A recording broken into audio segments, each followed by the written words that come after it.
Like most things, SaaS marketing can be made to seem overly complicated.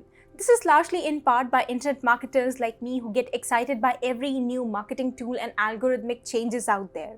And sure, we can study and roll over it for hours and hours, but it doesn't have to be this way. The reality is that marketing your SaaS product is very simple and straightforward. It's all about a strategic plan implemented consistently over a long period of time that delivers incredible results. Simple can work, but the key is strategic and consistent. A simple and strategic plan implemented for a long period of time will beat any poorly planned or inconsistently executed strategy any day, all day. And that's why in this video, I wanted to break down that marketing strategy for your SaaS company and simplify it for once and all. So go ahead and smash that like button so that we can get started. Now, the first point is understanding your pricing model.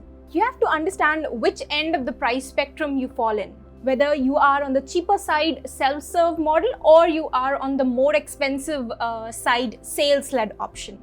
And I have a separate video on pricing model that I'll link at the end of the video, but you want to pay attention to this because if you sell a software that is $10 a month, then you need a lot more customers to get to your first million ARR. Whereas if you sell a SaaS product of $100 a month, then you need comparatively fewer customers. Now, if you sell your SaaS as high as $5,000 a month, then you can get to profitability and your 1 million ARR a lot faster. However, you have to understand that the higher the price point, the longer the buying cycle is going to be. That is, you have to convince the prospect much more of the value in the solution before you can make the sale. So you want to see what type of solution you want to be, whether you want to be on the cheaper side where you can market your product easily, or you want to be more on the higher side where you need fewer customers and you are okay with the length of the buying cycle. Now, anything less than $1,000, you can probably get away without a sales team. Anything more than $1,000 a month, then you probably need a sales team to help you close the client. Now, getting clarity on this is really the first step because this will determine what your marketing process looks like, whether you are an entirely marketing-led company or you have to opt for a mix of marketing and sales-led approach. And once you have clarity on that, you have to move to building your sales funnel. Now, before you close off this video saying, I know what sales funnels are and they don't work, hear me out. For most of you, this is what the sales funnel looks like. There is a stranger who's never heard of your prospect. He or she gets an email from you. They open the email, which makes you believe that probably they are interested in your solution.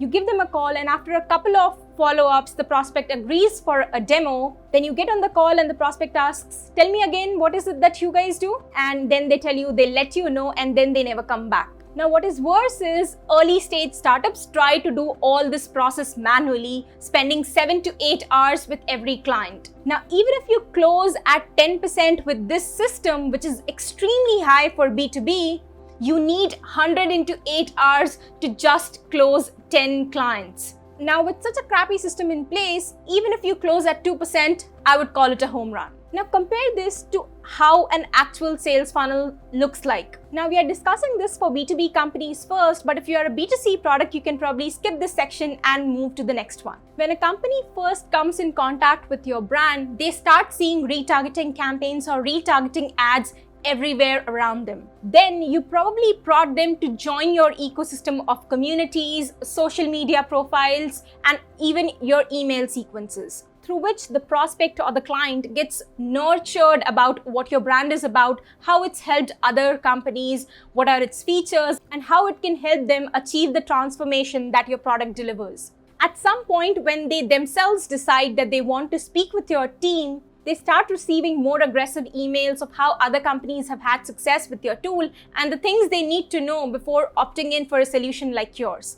And they receive a pre-qualification sales email that checks whether they have the budget to opt for your solution, whether they have the need, whether they have the authority inside of their company to opt for this solution, and whether this is the right time for them to be considering your product. And only if everything looks good, they hop on the sales call. And all the steps in this process are automated. You are just working to get people in touch with your brand. All the other steps of setting up the retargeting ads, getting emails dripped based on whether the other person opened the emails or not, getting notifications in your calendar when the client has booked the call, all of this is automated. Simple and straightforward. Now, in the second process that I just described, all you have to do is figure out how to get more people in touch with your brand. That is, drive that top of the funnel awareness.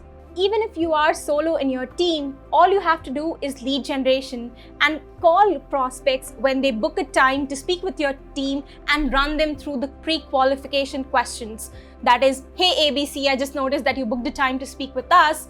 If you have 2 minutes, I just wanted to ask a couple of questions so that we can help you in the best possible manner. And then you ask them if they've tried a solution like this before, if there has to be someone else on the call to take things forward, and if this is the type of solution that they've always been looking for, how early can you get started? So let's say you're a server monitoring tool, and to the last question, the prospect says something on the lines of, yes, we are adding new servers at the end of the quarter, and we are evaluating solutions in the market that can help us solve this challenge. Then you can say something on the lines of, so how about we connect at the end of the quarter when you are more ready for a solution like this. And then 2 things might happen. One, the prospect can say, sure, we can do that. Or the prospect can say, no, we are ready for it right now, blah, blah, blah, and all the reasons we should actually do the call, which is now the client is convincing you as to why you should sell the solution to them. Very interesting, right? Now, once again, it's worth repeating that the higher the price point, the more the prospect has to be convinced before they can consider your solution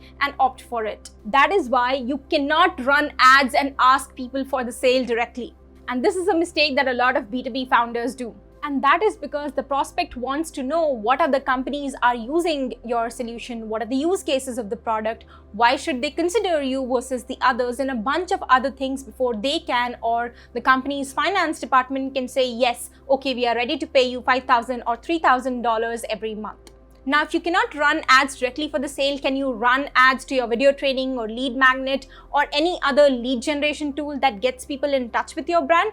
100%, absolutely. And from there, you can nurture the prospect till they themselves decide, yes, we are convinced that you have a fantastic product and that you can help us increase revenue or automate things or streamline workflow, whatever is the transformation that your product delivers.